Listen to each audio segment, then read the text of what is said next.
starts a new chapter on being stingy.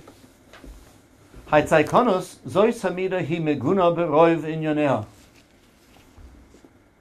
Being stingy is an attribute which is bad in most of its manifestations, expressions.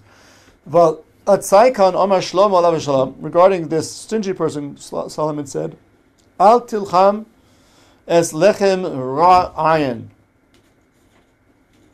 I suppose what it means is, don't eat the bread of a person who's got an evil eye. I guess don't partake of things from a stingy person. Al tilcham es lechem ra ayin, unless it means don't give the bread of one who's got a stingy eye. Velimidos tsar ha'ayin. And these are the attributes of a person who is narrow-eyed. He's stingy. Lo yiten tzedakah, he won't give charity. V'lo yirachem al ha'anim, he won't have mercy over the poor people. Uk'sheyesh lo mosu motan im chaveroi, if he has business dealings with another person, bedaktekim lo yoser midai, he's overly, meticulous about it, particular about it. V'lo yivatir lo me'uma, and he'll never give in or bend, compromise in any way. Enu machil ve'enu malbish, he doesn't give food or clothing to anybody. V'lo yehene shum odam imamono, he won't allow anybody to derive any benefit from his money. Ve'en lo bitochon al misha noisen lo hamamoin, he doesn't have faith in anybody in he who gives him money. I suppose he means in God. Ve'en lo bitochon al misha noisen lo hamamon. Right? He doesn't have faith and trust in God, the source of money. That's why he's holding on to it so dearly. That's a sign that he doesn't have faith, trust in God, the one who gives the money. V'usonu lebrios, he's also hated by other people because he's so stingy. Ve'enu mahadir achar mitzvos, he doesn't do like we saw in the earlier chapter. It doesn't expend effort and money to beautify and make the more important to his mitzvos. V'lo yiknei lo yirav v'chover, he will not acquire for himself a rabbi or a friend, using the words of Pirkei Avos, which says the person should acquire for himself a rabbi and a chaver. According to his use of the teaching here, he understands it literally using money to acquire a rabbi or a friend, using money to buy a rabbi or to buy a friend, which means, right, being generous with people, showing them your affection towards them among the different venues, through the venue of spending money on them as well. And as a result of this, he's not willing to pay for a rabbi, meaning he's not willing to pay for Torah study, so he's going to turn out to be empty of Torah and mitzvahs because it's not worth paying for, so he won't get it. And if he's stingy with his body, it's also very evil and bitter. He'll never do anything for other people. He sees somebody who needs help, but he can't be bothered, so he goes charging by. It occurred to me sometimes, by the way, sometimes you go by, you're young, you're agile, you're quick and in a rush. Particularly, sometimes you might go by somebody who might have, let's say, some physical defect, or might be old and infirm, or even if it's just a temporary thing, like a broken leg and he's in a wheelchair or on crutches, and you go whizzing by. It came to my mind, that might be insensitive. Because, you're kind of like rubbing in the guy's face. Here he is, trudging along in the most difficult way, and people are just whizzing by, everybody can... It might make the person feel bad, Sometimes it occurred to me, perhaps, when in such a situation, if it's possible to slow down a little bit, and walk by, maybe turn the corner, or if you're in a rush, go another way, and avoid kind of, this type of a thing. It seems to me that might also be a subtle form of doing chesed with your body, even though you're not physically helping the person. At least, you're doing chesed with your body by avoiding, perhaps offending or making this person feel upset because of, your body, your abilities.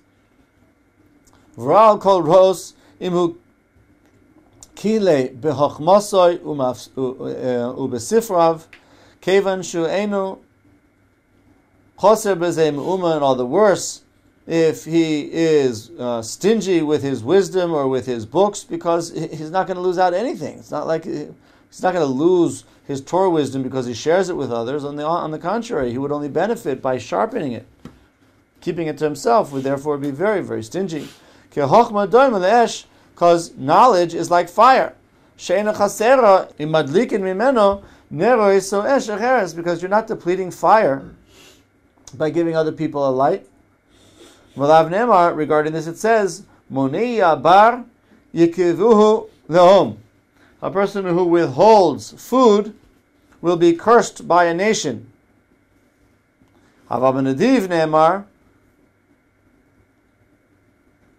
Regarding a generous person, it says, uvracha l'rosh mashbir. But bracha, blessing, will come upon the head of somebody who distributes. The simple meaning of the verse is referring to like charity. A person who gives charity will be cursed, and one who gives will be blessed. But he says it's an analogy for wisdom.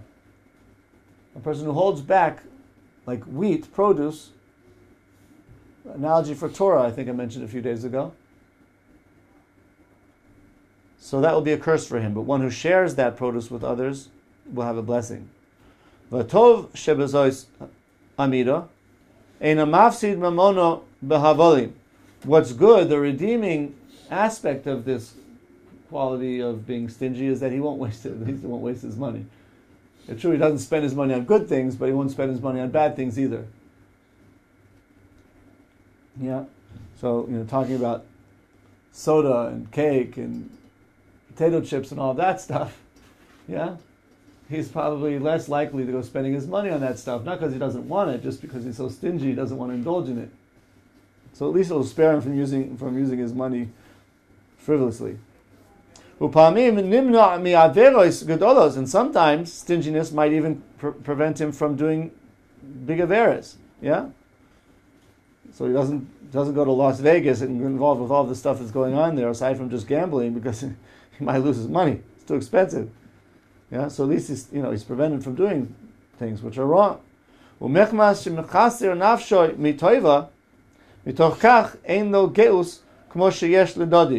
And because he holds himself back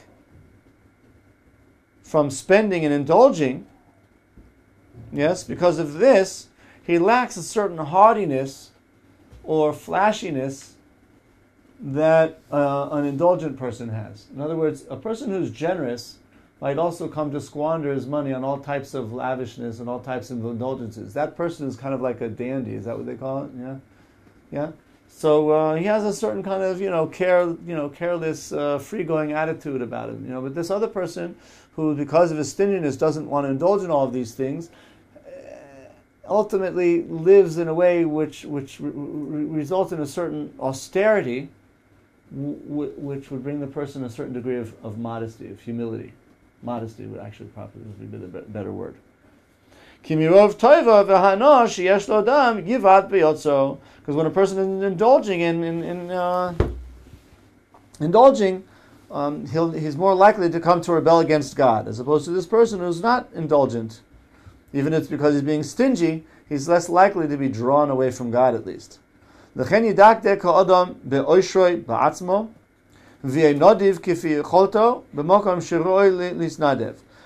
a person should be very exacting regarding his wealth for himself, and meaning he should judge things correctly, such that he's generous regarding his ability to help other people when it's befitting.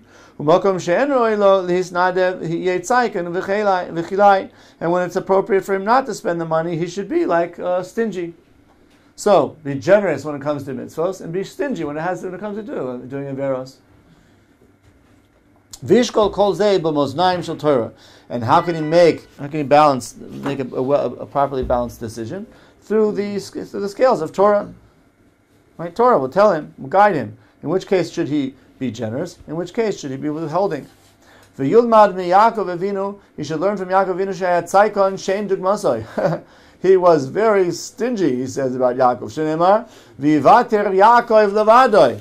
Yaakov went crossing the river back just because of pachim ktanim. some inferior, inexpensive little vessels he left on the other side. Was it worth the whole thing, going all the way back on the other side? Just for this few things, sometimes you got to let something go. The Seder said blessed memory. He left some inferior vessels on the other side and went back for them. You see that the righteous, their belongings are more dear to them than their own bodies. Why? Because he suffered the difficulty of going back and crossing the river in order to get these vessels, which are anyway not very important. And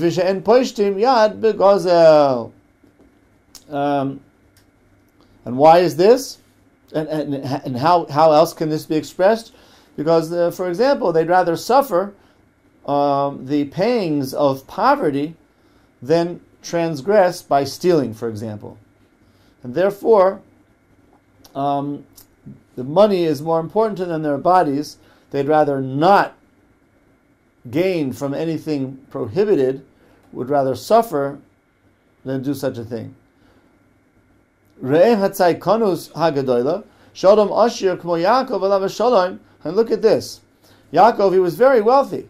But nevertheless, he went for these inferior vessels. We find elsewhere, on the other hand, we find that he was very generous. As the sage of blessed memory said,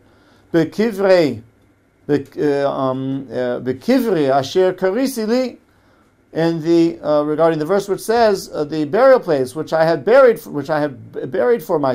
dug for myself. Melamed shenotol Yaakov kol kesev v'zov she'evi mi beis Lavan v'osa kri. We see from here the sages say that Yaakov brought back huge amounts of money from Lavan, and he made a kri. A kri is the what do you call it? The grave. V'amar, I thought it was a granary. V'asa kri. V'amar le'esav, he said to Esav, Tol mishvil chelkecha. No, that's not what he means. He brought a whole bunch of wealth and he put it together like in a mound. What? Pile. Yeah, in a pile. You have the translation? Yes, exactly. V'amar le'esav, he said to Esav, Tol mishvil chelkecha b'ma'ara. Take it for your portion in our father's burial place, right? In Hebron. Hayesh vatran kazeh? See how generous he was? He was willing to give up all of that wealth in order to buy Esav's portion in the burial place.